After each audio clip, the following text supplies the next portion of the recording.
Darwin Sugiman BN, your freelance news reader. Top story number 1. British politics. If opinion polls are to be believed, general election taking place in Britain on July 4 will not only result in the first change of government parties since 2010, it will also deliver the biggest majority for centre-left Labour Party. Mr. Keir Starmer, the Labour Party leader, has the lowest popularity rating ever recorded for someone whose party is so far ahead in opinion polls. Still, as early as July 5, Starmer will be kissing the hands of King Charles III and become Britain's Prime Minister. Most importantly, the Conservative Party that swears to put British national interests ahead of other considerations end up sacrificing an entire nation on the altar of internal squabble.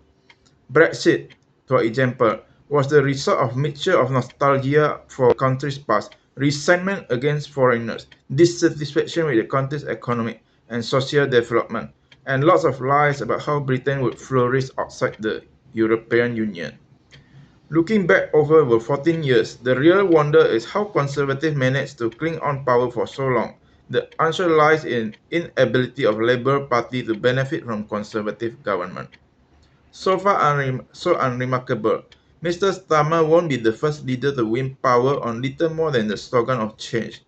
Given the general disenchantment with the Conservative, offering the most straightforward alternative without going into any specific is perfectly workable strategy. But for a variety of technical and practical reasons, he may end up regretting the choice of running vision-free campaign. Mr. Starmer may well confront his critic by growing his post to become a substantial future leader. Europe could do with a reinvigorated Britain, but at least for the moment, the man who is about to get a massive electoral mandate remains a blank sheet of paper. The last Labour Party to win power by a landslide was Mr. Tony Blair back in 1997. Top story number 2. Nationalist populism. Mr. Le Pen's Rassemblement National has just won the largest share of vote in the first round of French legislative election, and Mr. Macron's party has been trounced. Her protector, Mr. Jordan Bardella, may soon become Prime Minister, and she is the bookie's favorite for the presidency in 2027. The hope that Mr. Macron has permanently buried the threat from far right has turned out to be illusion. Nationalist populism is now looks like a permanent and even defining feature of Western politics rather than a temporary aberration. Trump and Ms. Le Pen argue that elitist globalists are allowing their nation to be destroyed by unfettered migration. Both are protectionism.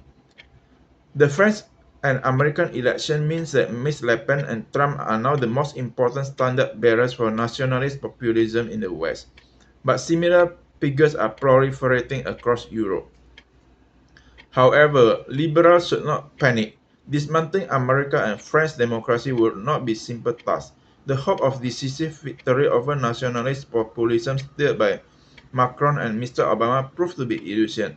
But the fears of decisive defeat for liberal internationalist cause also probably exaggerated. Voters can swiftly become disenchanted with populism once they see it in action. The simple solution offered by national populists fail when it put into practice. France and the US may be about to relearn this painful lesson. Sadly, the consequences of their folly will be felt worldwide. Top story number 3. Malaysia PAS, Partai Islam se-Malaysia. Kuala Lumpur. The top of Malaysia main Islamic party joined Prime Minister Anwar Ibrahim's so-called unity government caused a stir 2 weeks ago. But it's hardly a novel idea. We have been there before, and recent history show the hook-up rarely lasts. Instead of bolstering the Pakatan Harapan-led multi-coalition administration, talk of PAS entry into this crowded house has ignited confusion and more disunity within the government ranks. Which brings us to the next point. Why would an administration that currently enjoys two-thirds supermajority in parliament even need the Islamic Party backing? Ostensibly, this would place Mr. Anwar in a position akin to his mentor turned nemesis Mahathir Mohamad, who governed for 22 years from 1981, accruing even more power until falling out in 1997. Already, firefighting internal dispute has been non-stop effort for Mr. Awan's divergent government.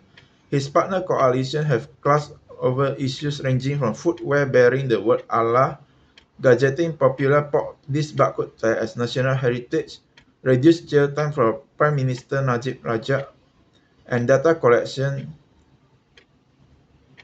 PAS is built on foundation of resilience with its long history of being a regional powerhouse but in opposition at national level. It is probably at its strongest ever today, governing four northern states and having the most MPs for any party. For PAS, the long game is a natural choice. Top story number 4, US President Immunity.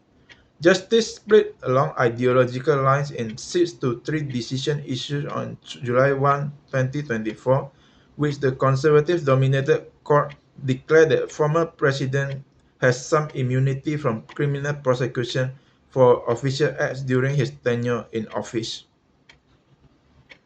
Government prosecutors countered that the president was not above the law and that given existing safeguards in criminal justice system designed to mitigate politically motivated persecution, Trump should face legal accountability. The justice sent the case back to the lower court to make a distinction between the alleged crimes that are now protected under the court's opinion and the ones that remain open for prosecution.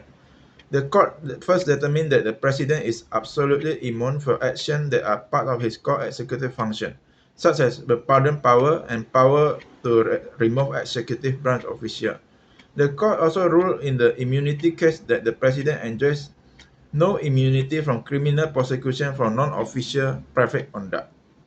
Depending upon how long it takes Judge Chutkan to make determination about which aspect of indictment are subject to prosecution, it could very well be postponed until after the election, November. And if Trump is re-elected president, any trial would not occur until he left office. He could also direct Department of Justice to abandon the federal prosecution altogether. Darwin Sugiman BN. Sign off. Your freelance newsreader.